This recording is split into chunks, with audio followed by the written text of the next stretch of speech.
ಬಸವಣ್ಣನ ನಾಡ ಬಿಜಾಪುರದ ಬಸವನ ಬಾಗೇವಾಡಿಯಲ್ಲಿ ಮುಳವಾಡದಲ್ಲಿ ಇವತ್ತು ಬಸವೇಶ್ವರ ಪುತ್ಥಳಿಯ ಒಂದು ಅನಾವರಣದ ಸುಂದರ ಕಾರ್ಯಕ್ರಮ ಇತ್ತು. ಆ ಕಾರ್ಯಕ್ರಮಕ್ಕೆ ಭಾಗವಹಿಸೋಕೆ ಅನಾವರಣ ಕಾರ್ಯಕ್ರಮದಲ್ಲಿ ಭಾಗವಹಿಸುವ ಸಂಬಂಧ ಇಲ್ಲಿ ಬಿಜಾಪುರಕ್ಕೆ ಬಂದಿದ್ದೆ. ಇದೇ ಸಂದರ್ಭದಲ್ಲಿ ಎಲ್ಲ ನಮ್ಮ ಪಕ್ಷದ ಕಾರ್ಯಕರ್ತರನ್ನ, ನಮ್ಮ ಪಕ್ಷದ ಹಿರಿಯರನ್ನ ಎಲ್ಲರನ್ನೂ ಭೇಟಿಯಾಗಿ ಪಕ್ಷದ ಬಗ್ಗೆ ಚರ್ಚೆಯನ್ನು ಮಾಡುವಂಥ ಕೆಲಸ ಇಟ್ಕೊಂಡಿದ್ದೀವಿ.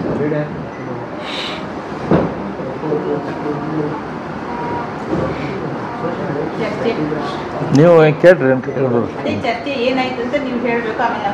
ಇಲ್ಲ, ಇನ್ನು ಎಲ್ಲರನ್ನೂ ಭೇಟಿಯಾಗಿ ಏನು ಪಕ್ಷದ ಗಟ್ಟಿ ಮಾಡೋಕ್ಕೆ, ಪಕ್ಷ ಇನ್ನೂ ಚೆನ್ನಾಗಿ ಮಾಡೋಕ್ಕೆ ಏನೇನು ಮಾಡಬೇಕು, ಏನು ಎಲ್ಲರದ್ದು ಅವ್ರದ್ದು ಒಪಿನಿಯನು, ಅವ್ರದ್ದು ವಿಚಾರ ಅದನ್ನೆಲ್ಲ ಕೇಳುವಂಥ ಮಾಡ್ತೈತಿ. ಈಗ ಬಂದ ಮೇಲೆ ಎಲ್ಲರೂ ಅಚಾನಕ ಸಿಗ್ತಾರೆ, ಎಲ್ಲರ ಕಡೆಯಿಂದ ಅದನ್ನು ಚರ್ಚೆ ಮಾಡ್ತಾರೆ. ಸರ್, ಈಗ ಪಕ್ಷ ಗಟ್ಟಿ ಆಗೋದು ಒಂದು ಕಡೆ ಇರಲಿ, ಈಗ ಉಚ್ಚಾಟಿತ ಆದವರ ಹೊರತಾನೆ ಪಕ್ಷಕ್ಕೆ ತಡ್ಕೊಳಕ್ಕೆ ಆಗ್ತಾ ಇಲ್ಲ ಅನ್ನೋ ಯಾರು ಪಕ್ಷದಿಂದ ಉಚ್ಚಾಟಿತರಾಗಿದ್ದಾರೆ ಅವರು ವೇಗದೊಳಗೆ ಪಾರ್ಟಿ ವರ್ಚಸ್ಸೇ ಕುಂದುತ್ತಾ ಇದೆ ಅನ್ನೋ ಮಾತು ಕೇಳಬೇಕಾಗ್ತದೆ. ಹಾಗೇನಿಲ್ಲ, ಇದೇನು ಇವತ್ತು ಕಾಂಗ್ರೆಸ್ದ ದುರಾಡಳಿತ ಏನೈತಿ, ಕಾಂಗ್ರೆಸ್ದಲ್ಲಿರುವಂಥ ಭ್ರಷ್ಟಾಚಾರ ಏನೈತಿ, ಅದು ಇಷ್ಟು ಹೆಚ್ಚಾಗೈತೆ ಅಂತಂದ್ರೆ ಜನ ಎಲ್ಲ ಬೇಸರ ಆಗ್ಯಾರ. ಇವತ್ತು ಅವರು ಯಾಕರೆ ಕಾಂಗ್ರೆಸ್ ಪಕ್ಷ ತೊಗೊಂಬಂದಿವಪ್ಪ ನಾವು ಅನ್ನುವಂಥ ಪರಿಸ್ಥಿತಿ ಇವತ್ತು ಎಲ್ಲರ ಮನಸ್ಸಲ್ಲಿ ಬಂದುಬಿಟ್ಟೈತಿ. ಹಾಗಾಗಿ ಇನ್ನು 2.5 ವರ್ಷದ ನಂತರ ಏನು ನಮ್ಮ ಕರ್ನಾಟಕದಲ್ಲಿ ಚುನಾವಣೆಗಳು ಆಗ್ತಾ ಹೊಂತೈತಿ, ಆ ಸಂದರ್ಭದಲ್ಲಿ ಭಾರತೀಯ ಜನತಾ ಪಕ್ಷ ಮತ್ತು ಗಟ್ಟಿಯಾಗಿ ಸ್ವಂತ ಶಕ್ತಿ ಮೇಲಿನ ಪೂರ್ತಿ ಮೆಜಾರಿಟಿಯಲ್ಲಿ ಬರುವಂಥದ್ದು ಯಾವುದೋ ಸಂಶಯ ಇಲ್ಲ. ಅದನ್ನು ತೊಗೊಂಬರಕ್ಕೆ ಮತ್ತು ಯಾರನ್ನ ಕೂಡಿಸ್ಕೋಬೇಕು, ಏನೇನು ಮಾಡಬೇಕು ಅದೆಲ್ಲ ಬರೋದ್ರಿಂದಲ್ಲಿ ನಮ್ಮ ಮೇಲಿನ ಹೈಕಮಾಂಡ್ದವರು ಡಿಸಿಷನ್ ಮಾಡ್ತಾರೆ.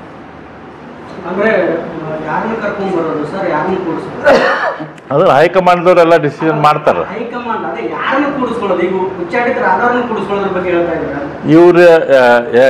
ಇವ್ರು ಅಂತ ಈಗ ಹೇಳೋಕ್ಕಾಗೋದಿಲ್ಲ. ಅದನ್ನು ಹೈಕಮಾಂಡ್ದವ್ರು ಡಿಸಿಷನ್ ಮಾಡಿ ಪಕ್ಷ ಗಟ್ಟಿ ಮಾಡೋಕ್ಕೆ ಏನೇನು ಮಾಡಬೇಕು ಅದೆಲ್ಲ ಹೆಜ್ಜೆಗಳನ್ನು ಹೈಕಮಾಂಡ್ದವ್ರು ತೆಗೆದುಕೊಳ್ತಾರೆ.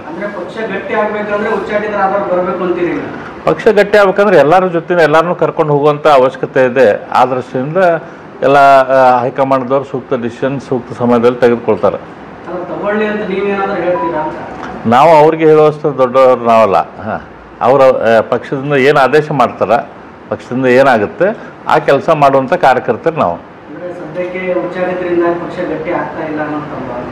ಹಂಗಲ್ಲ, ಅದಲ್ಲ. ಇವತ್ತು ಕಾಂಗ್ರೆಸ್ಸಿನ ವಿರೋಧಿ ವಾತಾವರಣ ಇಡೀ ರಾಜ್ಯದಲ್ಲಿ ಐತಿ. ಹಾಗಾಗಿ ಅದನ್ನು ನಾವು ಜನರ ಭಾವನೆ ಮತ್ತು ಕಾಂಗ್ರೆಸ್ಸಿನ ವಿರೋಧಿ ವಾತಾವರಣ ಏನೈತಿ ಅದನ್ನು ನಮ್ಮ ಪಕ್ಷ ಸರಿಯಾಗಿ ಬಳಸಿ ಜನರಿಗೆ ಬೇಕಾದಂಥ ಒಂದು ಆಡಳಿತ ಇಲ್ಲಿ ರಾಜ್ಯದಲ್ಲಿ ಕೊಡಬೇಕಂತಂದ್ರೆ ಅದಕ್ಕೆ ಬೇಕಾದಂಥ ಏನೇನು ಹೆಜ್ಜೆ ಇಡಬೇಕು ಅದನ್ನು ಹೈಕಮಾಂಡ್ದವ್ರು ಡಿಸಿಷನ್ ಮಾಡ್ತಾರೆ. ಅದ್ರ ಜೊತೆ ಅವ್ರ ಆದೇಶದ ಪ್ರಕಾರ ನಾವು ಕಾರ್ಯಕರ್ತರು ನಾವು ಕೆಲಸ ಮಾಡ್ತೇವೆ. ಬಿಜೆಪಿಗೆ ಪರ್ಯಾಯವಾಗಿ ಹಿಂದುತ್ವದ ಅಜೆಂಡಾದ ಮೇಲೆ ಒಂದು ಪಕ್ಷ ರೆಡಿ ಆಗಬೇಕು ಅಂತ ಆಲ್ರೆಡಿ ಅದಕ್ಕಾಗಿ ಒಂದಿಷ್ಟು ಶಕ್ತಿಗಳು ಆಗಲೇ ಪ್ರಚಾರ ಕಾರ್ಯನ ಕೈಗೊಂಡು ಹೇಳಿಕೆಗಳನ್ನು ಕೊಡ್ತಾ ಇದ್ದಾರೆ. ನೋಡ್ರಿ, ಕಾಂಗ್ರೆಸ್ದವ್ರದ್ದು ಅದೆಲ್ಲ ವಿಚಾರ ಇರ್ತೈತಿ. ಹಿಂದೂ ವೋಟ್ ಬ್ಯಾಂಕ್ ಏನೈತಿ ನಮ್ಮದು, ಹಿಂದೂಗಳನ್ನು ಒಡೆದು ನಾವು ಫಾಯ್ದೆ ತೆಗೆದುಕೊಳ್ಬೇಕು ಅನ್ನುವಂಥದ್ದೇ ಕಾಂಗ್ರೆಸ್ದವ್ರದ್ದು ಉದ್ದೇಶ. ಈಗ ನೀವು ಜನಗಣತಿದ್ದು ನೋಡಾತೀರಿ, ಜನಗಣತಿದ್ದು ಕೂಡ ಅದನ್ನು ಮಾಡುವಂಥ ಕೆಲಸ ಮಾಡ್ತಿದ್ದಾರೆ. ಇವತ್ತು ಅವರು ಕ್ರಿಶ್ಚಿಯನ್ರಲ್ಲಿ 108 ಹಿಂದೂ ಸಮಾಜದ ಜಾತಿಗಳನ್ನ ಕ್ರಿಶ್ಚಿಯನ್ರ ಜೊತೆ ಹಚ್ಚಿಡುವಂಥ ಕೆಲಸ ಮಾಡಿದ್ದಾರೆ.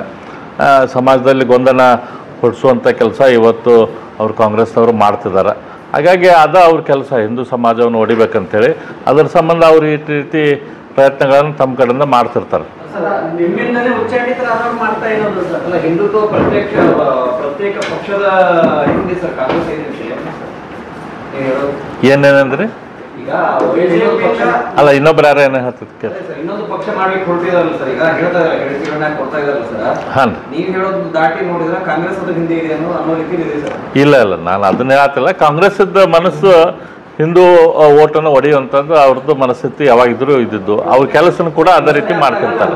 ಪ್ರಶ್ನೆ ಇರೋದು ಬಿಜೆಪಿಯಿಂದಲೇ ಉಚ್ಚಾಟಿತರಾದವರು ಹಿಂದುತ್ವದ ಅಜೆಂಡಾ ಮೇಲೆ ಪ್ರತ್ಯೇಕ ಪಕ್ಷ ಮಾಡಬೇಕು ಅನ್ನೋದು ಕಾಂಗ್ರೆಸ್ಸಿಗೆ ಅಲ್ಲ. ಇದು ಅಂದ್ರೆ ನಿಮ್ಮವರೇ ನಿಮ್ಮ ಪಕ್ಷದಿಂದ ಉಚ್ಚಾಟಿತರಾದವರು ಹೇಳಿಲ್ಲ. ನೋಡ್ರಿ, ಇದಕ್ಕೆ ಇನ್ನೂ ಎಲೆಕ್ಷನ್ನಿಗೆ ಇನ್ನೂ 2 ವರ್ಷ 9 ತಿಂಗಳ ತನಕ ಟೈಮ್ ಐತಿ. ಅಷ್ಟೊಗ ಪ್ರತಿ 6 ತಿಂಗಳಿಗೆ ಯೂಶ್ವಲಿ ರಾಜಕಾರಣದಲ್ಲಿ ವಾತಾವರಣ ಬದಲಾಗ್ತಿರ್ತೈತಿ. ಹಾಗಾಗಿ ಸಾಕಷ್ಟು 2 ವರ್ಷ 9 ತಿಂಗಳು ಸಾಕಷ್ಟು ಟೈಮ್ ಐತಿ. ಅದು ಆ ಸಂದರ್ಭದಲ್ಲಿ ಏನೇನು ಮಾಡಬೇಕು ಹೆಂಗೆ ಮಾಡಬೇಕು ಎಲ್ಲ ಹೈಕಮಾಂಡ್ದವರು ಡಿಸಿಷನ್ ಮಾಡ್ತಾರೆ. ಇಡೀ ದೇಶನ ನಡೆಸ್ತಾ ಇದ್ದಾರೆ ಇಷ್ಟು ಒಳ್ಳೆ ರೀತಿಯಿಂದ. ಎಲ್ಲಿ ಗೆಲ್ಲಕ್ಕೆ ಸಾಧ್ಯ ಆಗೋದಿಲ್ಲ ಅನ್ನೋಂತೆಲ್ಲ ಕೂಡ ದೊಡ್ಡ ಪ್ರಮಾಣದಿಂದ ಪಕ್ಷ ಅಂತ ತೆಗೆದುಕೊಂಡ್ಬಂದಿದ್ದಾರೆ. ನಮ್ಮ ಕರ್ನಾಟಕದ ತೊಂದರೆ ಏನು ಅದಾವು, ನಮ್ಮ ಪಕ್ಷದಲ್ಲಿ ತೊಂದರೆ ಇಲ್ಲಂತಿಲ್ಲ, ತೊಂದರೆಗಳೇನು ಅದಾವನ್ನ ಅವನ್ನೂ ಬಗೆಹರಿಸುವಂಥ ಶಕ್ತಿ ತಾಕತ್ತು ಅದಕ್ಕೆ ಬೇಕಾದಂಥ ಚಾಕಚಕ್ಯತೆ ಎಲ್ಲ ನಮ್ಮ ಹೈಕಮಾಂಡ್ದಲ್ಲೈತಿ. ಅವ್ರು ಸೂಕ್ತ ಸಮಯದಲ್ಲಿ ಮಾಡ್ತಾರೆ ಅದನ್ನು. ಈಗಿರೋ ಬಿಜೆಪಿ ಜಿಲ್ಲಾ ರಾಜ್ಯಾಧ್ಯಕ್ಷರಾಗಿ ಅವರೆಲ್ಲ ಭ್ರಷ್ಟಾಚಾರದಿಂದಾಗಿ ಪಕ್ಷ ಹಾಳಾಗಿದ್ದಾರೆ ಅಂತೇಳಿ ಎಲ್ಲ ಅದನ್ನು ತೆಗೆದೇ ಹೋದರೆ ಬಿಜೆಪಿ ಉದ್ಧಾರ ಆಗಲ್ಲ. ಹೊಂದಾಣಿಕೆ ರಾಜಕಾರಣ ಮಾಡ್ತಾರೆ. ಬಿಜೆಪಿಲೇ ಹೊಂದಾಣಿಕೆ ಇಲ್ಲ ಅಂತ ಹೇಳ್ತಾರೆ ಸರ್. ನಿಮ್ಮ ನಾಯಕರಲ್ಲೇ ಹೊಂದಾಣಿಕೆ ಇಲ್ಲ. ಕರೆಕ್ಟ್. ನೀವು ಸ್ವಲ್ಪ ಮಟ್ಟಿಗೆ ನಮ್ಮ ಪಕ್ಷದಲ್ಲಿ ಹೆಚ್ಚು ಕಡಿಮೆ ಇರೋದು ಎಲ್ಲರಿಗೂ ಗೊತ್ತಿರುವಂಥ ವಿಷಯ. ಅದನ್ನು ಬರೋದ್ರಿಂದಲ್ಲಿ ಮಾತಾಡಿಕೊಂಡು ನಾವೆಲ್ಲ ಬಗೆಹರಿಸ್ಕೊಳ್ಳುವಂಥ ಕೆಲಸ ಮಾಡ್ತೇವೆ. ಈ ಐತಿ ಒಂದು ಪಕ್ಷ ಅಂತಂದಮೇಲೆ ಒಂದು ಎಲ್ಲ 5 ಬಳ್ಳು ಒಂದೇ ಟೈಪ್ ಇರೋದಿಲ್ಲ, ಸ್ವಲ್ಪ ಹೆಚ್ಚು ಕಡಿಮೆ ಇರ್ತೈತಿ. ಎಲ್ಲ ಪಕ್ಷದಲ್ಲೂ ಐತಿ. ಇವತ್ತು ಕಾಂಗ್ರೆಸ್ದಲ್ಲಿ ಏನು ಕಡಿಮೆ ಐತಿ. ಇವತ್ತು ಮುಖ್ಯಮಂತ್ರಿ ಆಗ್ಬೇಕಂತ DK ಶಿವಕುಮಾರ್ ಅವರು ಸ್ಟೇಟ್ಮೆಂಟ್ ಕೊಡ್ತಾರೆ, ನವಂಬರ್ದಲ್ಲಿ ನಾ ಆಗ್ತೇನಂತೆ ಎಲ್ಲರ ಮುಂದೆ ಹೇಳ್ತಾ ಇದ್ದಾರೆ. ಒಂದು ಕಡೆ ಪರಮೇಶ್ವರ್ ಅವರು ಹೇಳ್ತಿದ್ದಾರೆ, ಇನ್ನೊಂದು ಕಡೆ ಸಿದ್ದರಾಮಯ್ಯ ತಮ್ಮ ತಂತ್ರ ಅವ್ರು ಮಾಡ್ತಾ ಇದ್ದಾರೆ. ಖರ್ಗೆ ಅವರು ಇವರೆಲ್ಲರ ನಡುವೆ ನಾನು ಮುಖ್ಯಮಂತ್ರಿ ಆಗ್ತೇನಂತೆ ಖರ್ಗೆ ಅವರು ವಿಚಾರ ಮಾಡ್ತಿದ್ದಾರೆ. ಹಂಗಾಗಿ ಎಲ್ಲ ಪಕ್ಷದಲ್ಲೂ ಇರೋದು ರಾಜಕಾರಣ ಅಂತಂದಮೇಲೆ ಎಲ್ಲರಿಗೂ ವೈಯಕ್ತಿಕ ಆಸೆಗಳ ಅಂಬಿಷನ್ಸ್ ಇದ್ದೇ ಇರ್ತಾವೆ. ಹಂಗಾಗಿ ಯಾವ ಪಕ್ಷನೂ ಅದಕ್ಕೆ ಹೊರತಾಗಿ ಇರೋದಿಲ್ಲ. ನಾನು ಯಾರ ಹೇಳಿಕೆಯನ್ನು ಸಮರ್ಥನೆ ಮಾಡ್ಕೊಳ್ಳೋ ಪ್ರಶ್ನೆ ಇಲ್ಲ. ರಾಜಕಾರಣದಲ್ಲಿ ಅಂತಂದಮೇಲೆ ರಾಜಕಾರಣದಲ್ಲಿ ಯಾರ ಸಕ್ಸಸ್ ಆಗ್ಬೇಕಂದ್ರೆ ಎಲ್ಲರನ್ನೂ ಜೋಡಿಸ್ಕೊಂಡು ಹೋಗುವಂಥ ಅವಶ್ಯಕತೆ ಇರ್ತೈತಿ. ಹಾಗಾಗಿ ನಮ್ಮ ಪಕ್ಷನೂ ಕೂಡ ಮೊದಲಿಂದನೂ ಕೂಡ ಆ ದೃಷ್ಟಿಯಿಂದ ಯಾವ ಸಂದರ್ಭದಲ್ಲಿ ಏನು ಕೆಲಸ ಮಾಡಬೇಕು ಅವ್ರಿಗೆ ಪಕ್ಷದ ಹೈಕಮಾಂಡ್ದವ್ರು ಮಾಡ್ತಾರೆ.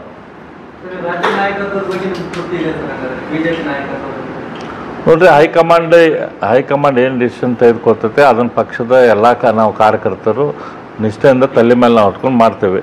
ಹಾಗಾಗಿ ಅದ್ರ ಬಗ್ಗೆ ಯಾವುದೇ ರೀತಿಯ ನಮ್ಮ ಹೈಕಮಾಂಡದ ಡಿಸಿಷನ್ ಬಗ್ಗೆ ನಮ್ಗೆ ಯಾವುದೋ ಅಸಮಾಧಾನ ಇಲ್ಲ.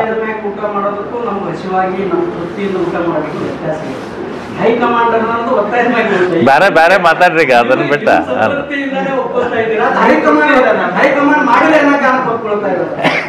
ಇಲ್ಲ ರೀ, ಏನು ತೊಂದರೆ ಇಲ್ಲ. ಇವತ್ತು ಪಕ್ಷದಲ್ಲಿ ನಾವೆಲ್ಲರೂ ಕೂಡಿ ಹೋರಾಟದ ಕೆಲಸ ಮಾಡತ್ತೇವೆ. ಮೊನ್ನೆ ಧರ್ಮಸ್ಥಳದ ವಿಷಯ ನೋಡ್ರಿ, ಎಲ್ಲ ಪಕ್ಷ ಒಟ್ಟಾಗಿ ಕಾಂಗ್ರೆಸ್ ಏನು ಮಾಡ್ಬೇಕಂತ ಮಾಡಿತ್ತು ಅದಕ್ಕೊಂದು ಪಾಠ ಕಲಿಸುವಂಥ ಕೆಲಸ ಇವತ್ತು ಇಡೀ ರಾಜ್ಯದಂತ ಆಯಿತು. ಇವತ್ತು ಒಂದಾದ್ಮೇಲೆ ಒಂದು ಸ್ಕ್ಯಾಮ್ಗಳನ್ನ ಹೊರಗೆ ತೊಗೊಂಬರುವಂಥ ಕೆಲಸ ಪಕ್ಷದ ಮಾಡಿದ್ದೈತಿ. ಹಾಗಾಗಿ ಸ್ವಲ್ಪ ಏನು ಡಿಫ್ರೆನ್ಸಸ್ ಅದಾವೆ ಅವು ಕೂಡ ಬರಲಿದ್ದ ದಿನದಲ್ಲಿ ಸಾರ್ಟ್ ಔಟ್ ಆಗ್ತಾವೆ.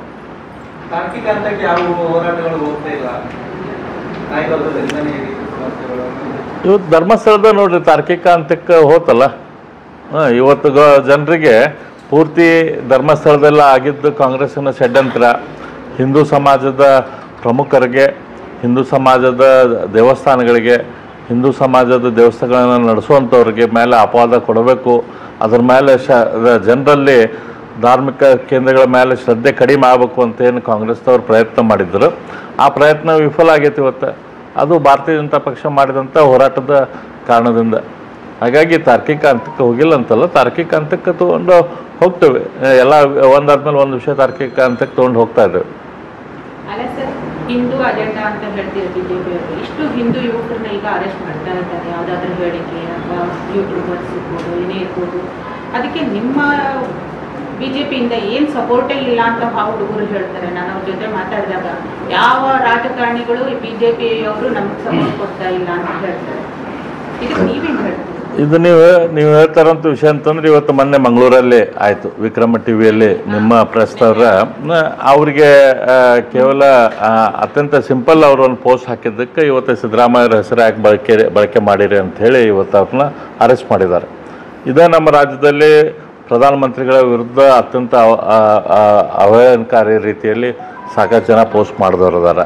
ಅಥವಾ ಹಿಂದೂ ಧರ್ಮದ ಹೀಯಾಳಿಸಿ, ನಮ್ಮ ಧರ್ಮಸ್ಥಳ ಅಥವಾ ನಮ್ಮ ಬೇರೆ ಬೇರೆ ಕ್ಷೇತ್ರಗಳನ್ನ ಹೀಯಾಳಿಸಿ ಯೂಟ್ಯೂಬ್ ಮಾಡಿದವ್ರದಾರ. ಅವ್ರ ಬಗ್ಗೆ ಯಾವುದೇ ರೀತಿಯ ಅರೆಸ್ಟ್ ಮಾಡುವಂಥದ್ದು, ಅವ್ರ ಮೇಲೆ ಆ್ಯಕ್ಷನ್ ತೆಗೆದುಕೊಳ್ಳುವಂಥ ಕೆಲಸ ಇವರು ಕಾಂಗ್ರೆಸ್ನವರು ಸಿದ್ದರಾಮಯ್ಯನವರು ಮಾಡಿಲ್ಲ. ಆದರೆ ನಮ್ಮ ಹಿಂದುತ್ವದ ವಿಚಾರಧಾರೆ ಇರುವಂಥ ಒಂದು ಚಾನಲ್ ಏನೈತಿ, ಅದ್ರ ಪ್ರಮುಖರನ್ನ ಇವತ್ತು ಅರೆಸ್ಟ್ ಮಾಡುವಂಥ ಕೆಲಸ ಮಾಡಿದ್ದಾರೆ. ಇವತ್ತೇನೋ ಅಧಿಕಾರ ಐತಿ, ಇವತ್ತು ಅವ್ರು ಮಾಡ್ತಾ ಇದ್ದಾರೆ. ಈ ಅಧಿಕಾರ ಪರ್ಮನೆಂಟ್ ಇರೋದಿಲ್ಲ. ನಾಳೆ ಅವ್ರಿಗೆ ಇವತ್ತು ಅವ್ರೇನು ಮಾಡ್ಯಾರ ಅದನ್ನು ನಾಳೆ ಅವ್ರು ಉಣ್ತಾರೆ. ಹಾಸನಕ್ಕೆ ಹೋಗ್ತೀರಾ ಸರ್? ಹಾಸನದಲ್ಲಿ ಘಟನೆ ಆಯ್ತಲ್ಲ ರಸ್ತೆ ಅಪಘಾತ, ಅಲ್ಲಿಗೆ ಹೋಗಿ ಸಾಂತ್ವನ ಹೇಳೋದು, ನಿಮ್ಮ ಪಕ್ಷದಿಂದ ಏನಾದ್ರು ಪರಿಹಾರ ಕೊಡೋದು ಕೆಲಸ ಆಗುತ್ತಾ? ನಮ್ಮ ಪಕ್ಷದ ವಿರೋಧ ಪಕ್ಷದ ಧುರೀಣರಾದ ಅಶೋಕ್ ಅವರು ಈ ವಿಷಯ ತಿಳಿದ ಕೂಡಲೇ ಅಲ್ಲಿಗೆ ಹಾಸನಕ್ಕೆ ಹೋಗಿ ಅದಕ್ಕೆಲ್ಲ ನೋಡಿದ್ದಾರೆ. ಪಕ್ಷದಿಂದನೂ ಕೂಡ ನಾವು ಅದಕ್ಕೆ ಏನು ಮಾಡ್ಬೇಕಾದ್ರೆ ವಿಚಾರ ಮಾಡಿ ನಾವು ಮಾಡ್ತೇವೆ. ಅದೊಂದು ನೋಡ್ರಿ ಅಲ್ಲಿ ಆಗಿದ್ದು ಯಾಕೆ ಅದು ಘಟನೆ ಆಗ್ಬೇಕಂತ ಆಯಿತು ಅನ್ನೋದು ನಾವು ವಿಚಾರ ಮಾಡೋದು. ಅಲ್ಲಿ ಅವ್ನು ಟ್ರಕ್ ಡ್ರೈವರ್ ಅವ ಗಾಂಜಾ ಹೊಡೆದು ಗಾಡಿ ಹೊಡಿತಾ ಇದ್ದ. ಅದ್ರ ಸಂಬಂಧ ಅದನ್ನ ನಿಷೇಧದಲ್ಲಿ ಗಾಡಿ ಹೊಡೆದು ಅಷ್ಟು ಜನರ ಸಾವಿಗೆ ಕಾರಣೀಭೂತ ಅದ. ಈ ಇಷ್ಟು ದೊಡ್ಡ ಪ್ರಮಾಣದಲ್ಲಿ ಇವತ್ತು ರಾಜ್ಯದಲ್ಲಿ ಗಾಂಜಾ ಸಿಗಾತೈತಿ, ಗಾಂಜಾ ಮಾರಾಟ ಆಗತೈತಿ ಅಂತಂದ್ರೆ ಇದಕ್ಕೆ ಕಾರಣೀಭೂತರು ಯಾರು? ಇವತ್ತು ಪೊಲೀಸರನ್ನೆಲ್ಲರನ್ನೂ ಇವರು ರೊಕ್ಕ ಕೊಟ್ಟು ಟ್ರಾನ್ಸ್ಫರ್ ತೊಗೊಂಬಂದ್ರೆ ಆ ಪೊಲೀಸರು ದುಡ್ಡು ಎಲ್ಲಿಂದ ಮಾಡ್ತಾರೆ? ಅವ್ರಿಂಥ ಗಾಂಜಾ ಮಾರೋರು, ಇಲ್ಲಿಗಲ್ ಸ್ಪೀಡ್ ಕ್ಲಬ್ ನಡೆಸೋರು, ವೈಶಾವಟಿಕೆ ನಡೆಸೋರು, ಯಾರು ರಿಯಲ್ ಎಸ್ಟೇಟ್ ದಂಧೆ ಮಾಡ್ತಾರೆ, ಇಂಥವ್ರ ಕಡೆನ ಅವ್ರು ದುಡ್ಡು ಎತ್ತುವಂಥ ಕೆಲಸ ಪೊಲೀಸರು ಮಾಡ್ತಾರೆ. ಹಾಗಾಗಿ ಈ ಕಾಂಗ್ರೆಸ್ ಮಾಡಿದಂಥ ಭ್ರಷ್ಟಾಚಾರದ ಕಾರಣಕ್ಕೆ ಇವತ್ತು ಇಷ್ಟು ದೊಡ್ಡ ಪ್ರಮಾಣದಲ್ಲಿ ಇವತ್ತು ಗಾಂಜಾ ಕರ್ನಾಟಕದಾದ್ಯಂತ ಜನರಿಗೆ ಜನರು ತೊಗೊಳಕ್ಕೆ ಶುರು ಮಾಡ್ಯಾರ, ಹುಡುಗರು ಎಲ್ಲರೂ ತೊಗೊಳಕ್ಕೆ ಶುರು ಮಾಡ್ಯಾರ. ಇವತ್ತಲ್ಲಿ ಹಾಸನದಲ್ಲಿ ಏನು ಘಟನೆ ಆಯ್ತು, ಇದು ಕಾಂಗ್ರೆಸ್ ಪಕ್ಷ ಇವತ್ತೇನು ರಾಜ್ಯ ನಡೆಸಾತೈತಿ ಅದ್ರ ಕಾರಣಕ್ಕಾಗಿ ಆದಂಥ ಘಟನೆ. ವೀರಶೈವ ಲಿಂಗಾಯತದ ಜಾತಿ ವಿಚಾರದಲ್ಲಿ ಬಹಳಷ್ಟು ಬರೀ ಮಹಾಸಭಾದವರು ಒಂದು ಸ್ಟೇಟ್ಮೆಂಟ್ ಕೊಡ್ತಾರೆ, ಜಾಮದಾರ ಒಂದು ಸ್ಟೇಟ್ಮೆಂಟ್ ಕೊಡ್ತಾರೆ, ಲಿಂಗಾಯತ ಸಮಾಜಗಳಲ್ಲಿ ಒಂಥರ ಸೃಷ್ಟಿ ನೋಡ್ರಿ, 2011 ಜನಗಣತಿ ಸಂದರ್ಭದಲ್ಲಿ ಕಾಂಗ್ರೆಸ್ ಪಕ್ಷ ಆವಾಗ UPA ಕೇಂದ್ರದಲ್ಲಿತ್ತು. ಆವಾಗ ಅವರು ಉದ್ದೇಶಪೂರ್ವಕವಾಗಿ ಜಾತಿ ಗಣತಿಯ ಕಾಲಮ್ದಲ್ಲಿ ಒಂದು ಹೊಸ ಕಾಲಮನ್ನು ಆ್ಯಡ್ ಮಾಡಿದರು. ನಮ್ಮ ಜಾತಿ ಗಣತಿ ಕಾಲಮ್ದಲ್ಲಿ ಸುಮಾರು 7 ಧರ್ಮಗಳ ಅದಾವೆ ಜನಗಣತಿಯ ಸೆನ್ಸಸ್ದಲ್ಲಿ. ಹಿಂದೂ, ಕ್ರಿಶ್ಚಿಯನ್ನು, ಮುಸ್ಲಿಮು, ಬೌದ್ಧ, ಸಿಖ್, ಪಾರ್ಸಿ, ಈ ರೀತಿ 7 ಕಾಲಮ್ ಅದಾವೆ. ಅದರ ಜೊತೆ ನಾವು ಯಾವುದೂ ಧರ್ಮ ಇಲ್ಲ ಅಂತ ಹೇಳುವಂಥದ್ದು ನಾಸ್ತಿಕರು ಇರುವಂಥವ್ರಿಗೆ ಒಂದು ಕಾಲಮ್ ಇತ್ತು. ಇವರು ಇತರೆ ಅಂಥೇಳಿ ಕಾಂಗ್ರೆಸ್ ಪಕ್ಷದವರು ಅದನ್ನೊಂದು ಇಂಟ್ರೊಡ್ಯೂಸ್ ಮಾಡಿದರು.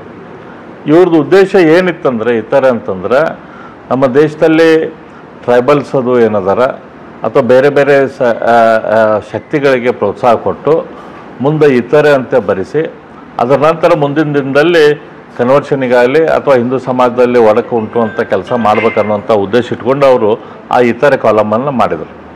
ಇವತ್ತು ನಮ್ಮ ರಾಜ್ಯದಲ್ಲಿ ರಾಜ್ಯಕ್ಕೆ ಸೆನ್ಸಸ್ ಮಾಡುವಂಥ ಅಧಿಕಾರ ಇಲ್ಲ. ಸೆನ್ಸಸ್ ಮಾಡುವಂಥ ಅಧಿಕಾರ ಕೇಂದ್ರಕ್ಕೆ ಮಾತ್ರ ಐತಿ. ಆದರೆ ಇವತ್ತು ಒಂದು ಆರ್ಥಿಕ ಸಮೀಕ್ಷೆ ಅಂತ ಹೆಸರಿಟ್ಟುಕೊಂಡು ಸಿದ್ದರಾಮಯ್ಯನವರು ಇವತ್ತು ಆ ಉದ್ದೇಶ ಮಾಡ್ತಾಯಿದ್ದಾರೆ.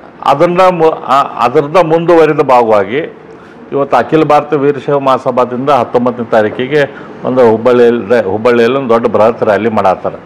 ಅಲ್ಲೆಲ್ಲ ಮಠಾಧೀಶರನ್ನದು ಕರೆಸಾತಾರೆ. ಅದು ಅಖಿಲ ಭಾರತ ವೀರಶೈವ ಮಹಾಸಭಾ ಬ್ಯಾನರ್ ಅಷ್ಟೆ. ಅದರ ಹಿಂದೆ ಇದ್ದಂಥ ಶಕ್ತಿಗಳೆಲ್ಲ ಕಾಂಗ್ರೆಸ್ ಶಕ್ತಿಗಳು.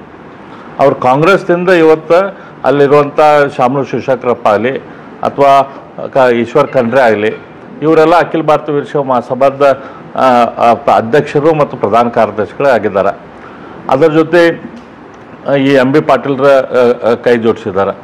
ಇದು ಅಖಿಲ ಭಾರತ ವೀರಶೈವ ಮಹಾಸಭೆಯ ಬೆಂಗಳೂರಲ್ಲಿ ಮೀಟಿಂಗ್ ಆದಾಗ ಅವತ್ತು ಶಂಕರ್ ಬಿದರಿ ನಮ್ಮ ರಾಜ್ಯದ ಅಧ್ಯಕ್ಷರು ಹೇಳಿದರು, ನಮ್ಮ ಸಂವಿಧಾನದ ಪ್ರಕಾರ 7 ಧರ್ಮಗಳೇನದಾವೋ ಅದರಲ್ಲಿ ನಾವು ಹಿಂದೂ ಧರ್ಮದ ಕೆಳಗೆ ನಾವು ಹಿಂದೂ ಅಂತ ಬರೆಸಿ ಅದರ ಕೆಳಗೆ ಜಾತಿ ಕಾಲಮ್ದಲ್ಲಿ ಲಿಂಗಾಯತ ವೀರಶೈವ ಅಥವಾ ವೀರಶೈವ ಲಿಂಗಾಯತ ಅಥವಾ ಲಿಂಗಾಯತ ಅಥವಾ ವೀರಶೈವ ಈ ರೀತಿ ನಿಮ್ಗೆ ಯಾವ ಸರಿ ಅನಿಸುತ್ತೆ ಅದನ್ನು ನಾವು ಬರ್ಕೊಂಡು ಅದ್ರ ಕೆಳಗೆ ಉಪಜಾತಿ ಕಾಲಮ್ದಲ್ಲಿ ನೀವು ಯಾವುದು ಉಪಜಾತಿ ಅದೇರಿ ನಿಮಗೆ ಬೇಕಂದ್ರೆ ಅದನ್ನು ನೀವು ಬರೆಸ್ಕೊಳ್ಳುವಂಥದ್ದು ಸೂಕ್ತ ಅನ್ನುವಂಥ ವಿಚಾರವನ್ನು ಶಂಕರ್ ಬಿದ್ರಿ ಅವರು ಕೂಡ ರಾಜ್ಯದ ಅಧ್ಯಕ್ಷರು ಕೂಡ ಇಟ್ಟಿದ್ದರು. ಅದೇ ರೀತಿ ಉಳಿದವ್ರದ್ದು ಕೂಡ ನಾವೆಲ್ಲ ಚರ್ಚೆಯಲ್ಲಿ ಭಾಗವಹಿಸಿದ್ವಿ. ನಾವು ಎಲ್ಲ ನಮ್ಮ ಒಪಿನಿಯನ್ ಅದೇ ರೀತಿ ಕೊಟ್ಟಿದ್ವಿ. ಪ್ರಧಾನ ಮಹಾಸಭೆ ವೀರಶೈವ ಮಹಾಸಭೆ ಪ್ರಧಾನ ಕಾರ್ಯದರ್ಶಿಯಾದ ಈಶ್ವರ್ ಖಂಡ್ರೆ ಅವರು ಕೂಡ ಭಾಷಣ ಮಾಡ್ತಾ ಇದೇ ರೀತಿನ ಒಂದು ರೀತಿ ಅವ್ರದ್ದು ತಮ್ಮ ಒಲವನ್ನು ತೋರಿಸಿದ್ರು. ಆದರೆ ಆ ಮೀಟಿಂಗ್ ಆದ ನಂತರ ಫೈನಲ್ ನಾವು ಮಾಡ್ತೇವೆ ಅಂತ ಹೇಳಿ ಮತ್ತೊಮ್ಮೆ ಇವರೆಲ್ಲ ಕಾಂಗ್ರೆಸ್ದವ್ರು ಕೂಡಿ ಸಿದ್ದರಾಮಯ್ಯನವರ ಅಣತಿ ಹಂಗೆ ಇವತ್ತು ಇತರೆ ಅಂತೇನು ಕಾಲಮ್ ಐತಿ ಅದರಲ್ಲಿ ಇತರೆ ಅಂತ ಬರಿಬೋದು ಹೊರತು ಅದ್ರಾಗ ಯಾವುದೇ ಧರ್ಮದ ಹೆಸರು ಬರೆದ್ರೆ ಅದು ಕೌಂಟ್ ಆಗೋದಿಲ್ಲ. ಅಲ್ಲಿ ಐತಲ್ಲ ಈ ಹಿಂದೂ ವೀರಶೈವ ಲಿಂಗಾಯತಂತೆ ಬರೆಸ್ಬೇಕಂತೇಳಿ ಮಾಡಿ ಅದ್ರ ಕೆಳಗೂ ಕೂಡ ವೀರಶೈವ ಲಿಂಗಾಯತಂತೆ ಜಾತಿ ಹೆಸರಲ್ಲೂ ಬರೆದು ಒಟ್ಟು ಹಿಂದೂ ಧರ್ಮವನ್ನು ಡಿವಿಷನ್ ಮಾಡುವಂಥ ಪ್ರಯತ್ನ ಇವರು ಕಾಂಗ್ರೆಸ್ದವರು ಇವತ್ತು ಮಾಡ್ತಾಯಿದ್ದಾರೆ. ಹಾಗಾಗಿ ನಮ್ಮ ಪಕ್ಷದ ನಿಲುವು ನಮ್ಮದೆಲ್ಲರದು ನಿಲುವು ಭಾಳ ಸ್ಪಷ್ಟ ಐತಿ. ಇದ್ರಾಗ ನಾವೆಲ್ಲರೂ ಹಿಂದೂಗಳು, ನಮ್ಮದೆಲ್ಲ ಆಚಾರ ವಿಚಾರ, ನಮ್ಮ ಧರ್ಮ, ನಮ್ಮ ಸಂಸ್ಕೃತಿ, ನಮ್ಮದೆಲ್ಲ ಹಿಂದೂ ವಿಚಾರಧಾರೆ ಸಂಸ್ಕೃತಿ. ಬಸವಣ್ಣ ಬಂದು ಈ ನಮ್ಮ ಧರ್ಮದಲ್ಲಿರುವಂಥ ನ್ಯೂನತೆಗಳೇನದಾವಲ್ಲ ಅವನ್ನ ಚೇಂಜ್ ಮಾಡೋಕ್ಕೆ, ಅದರಲ್ಲಿ ಕಂದಾಚಾರ ಇರ್ಬೋದು ಅಥವಾ ಅಸ್ಪೃಶ್ಯತೆ ಇರ್ಬೋದು, ಜಾತಿ ವ್ಯವಸ್ಥೆ ಇರ್ಬೋದು, ಇದನ್ನು ಚೇಂಜ್ ಮಾಡುವಂತಾಗ ಬಸವಾದಿ ಶರಣರೆಲ್ಲರೂ ಮಾಡಿದರು. ಅವ್ರು ಐತಲ್ಲ ನಾವು ಸನಾತನ ಧರ್ಮದ ಭಾಗ ಅಲ್ಲ ಅಂತ ಅವ್ರು ಯಾವಾಗೂ ಹೇಳಿಲ್ಲ. ಆ ರೀತಿಯ ಲೆಫ್ಟಿಸ್ಟ್ ವಿಚಾರಧಾರೆಗೆ ಸ್ವಲ್ಪ ಜನ ಅವರು ಈ ರೀತಿಯ ವಿಚಾರವನ್ನು ಮುಂದಿಟ್ಕೊಂಡು ಸಮಾಜಕ್ಕೆ ಕನ್ಫ್ಯೂಷನ್ ಕ್ರಿಯೇಟ್ ಮಾಡುವಂಥ ಕೆಲಸ ಮಾಡ್ತಿದ್ದಾರೆ. ಆದರೆ ಲಿಂಗಾಯತ ವೀರಶೈವ ಸಮಾಜ ಭಾಳ ಜಾಗೃತ ಸಮಾಜ. ಯಾರು ಏನು ಹೇಳಿದ್ರು ಕೂಡ ಜನ ಇವ್ರಿಗೆ ಮೋಸ ಹೋಗೋದಿಲ್ಲ. ಹಿಂದೆ 2018ರಲ್ಲಿ ಕೂಡ ಎಂ ಬಿ ಪಾಟೀಲ್ ಅವರು ಮತ್ತು ಕಾಂಗ್ರೆಸ್ದವರು ಸಿದ್ದರಾಮಯ್ಯನವರ ಅಣತಿ ಮೇಲೆ ಲಿಂಗಾಯತ ವೀರಶೈವ ಬೇರೆ ಅಂಥೇಳಿ ಗದ್ದಲ ಶುರು ಮಾಡಿದರು. ಅದರದ್ದು ಹೊರತಾಯಿ ಕಾಂಗ್ರೆಸ್ದವರು ಆ ಸಂದರ್ಭದಲ್ಲಿ ತಿಂದರು. ಈಗಲೂ ಕೂಡ ಈ ಜಾತಿ ಗಣತಿ ಅಂಥೇಳಿ ಈಗ ಆರ್ಥಿಕ ಸಮೀಕ್ಷೆ ಅಂಥೇಳಿ ಈಗೇನು ಇವರು ನಮ್ಮ ಹಿಂದೂ ಸಮಾಜದಲ್ಲಿ ಒಡಕನ್ನು ಹುಟ್ಟಿಸ್ಬೇಕಂತೆ ಮಾಡಿದ್ದಾರೆ. ಅದರದ್ದು ಹೊರತಾಯಿ ಇವರಿಗೆ ಬರ್ತೈತಿ. ಇವತ್ತು ಕ್ರಿಶ್ಚಿಯನ್ರಲ್ಲಿ ಎಲ್ಲರಿಗೂ ಗೊತ್ತೈತಿ, ಕ್ಯಾಥಲಿಕ್ಸು, ಪ್ರೊಟೆಸ್ಟೆಂಟು, ಆರ್ಥೋಡಾಕ್ಸು ಇವೆಲ್ಲ ಪ್ರಮುಖ ಕ್ರಿಶ್ಚಿಯನ್ರ ಜಾತಿಗಳು. ಆದರೆ ಆ ಜಾತಿಗಳನ್ನು ಜಾತಿ ಗಣತಿ ಕಾಲಮ್ದಲ್ಲಿ ಇವರು ಹಾಕಿಲ್ಲ. ಅದನ್ನು ಬಿಟ್ಟೈತಲ್ಲ, ಇಲ್ಲ ಇವತ್ತು ಕುರುಬ ಕ್ರಿಶ್ಚಿಯನ್ನು ಅಥವಾ ದೇವಾಂಗ ಕ್ರಿಶ್ಚಿಯನ್ನು, ನೇಕಾರ ಕ್ರಿಶ್ಚಿಯನ್ನು, ಬುಡಜಂಗಮ ಕ್ರಿಶ್ಚಿಯನ್ನು, ಈ ಟೈಪ್ ಬೇರೆ ಬೇರೆ ಕ್ರಿಶ್ಚಿಯನ್ ಸಮಾಜಗಳನ್ನು ಅಲ್ಲೇ ಹುಟ್ಟಿಸುವಂಥ ಕೆಲಸ ಇವರು ಕಾಂಗ್ರೆಸ್ದವ್ರು ಮಾಡಿದ್ದಾರೆ. ಜನ ನೋಡ್ತಿದ್ರು. ಜನರು ಯಾರು ನಮ್ಮ ಹಿಂದೂ ಸಮಾಜ ಹೆಂಗೈತಿ, ಅವ್ರು ಹೊರ ಬಂದು ರಸ್ತೆದಾಗ ಬಂದು ಬೇರೆಯವ್ರಂಗೆ ಕಲ್ಲು ಹೊಡಿಯೋದು ಅಥವಾ ಬಿಲ್ಡಿಂಗ್ ಸುಡೋದು ಅಥವಾ ಯಾರಿಗಾರ ಚಾಕು ಹಾಕಿದೆ ಸುಟ್ಟೆ ಬಡೋದು ಅಂಥವೆಲ್ಲ ಮಾಡೋದಿಲ್ಲ. ಆದರೆ ಅವರು ತಮ್ಮದ ರೀತಿಯಲ್ಲಿ ಪ್ರತಿಭಟನೆ ಯಾವಾಗಿದ್ದರೂ ಮಾಡ್ತಾರೆ.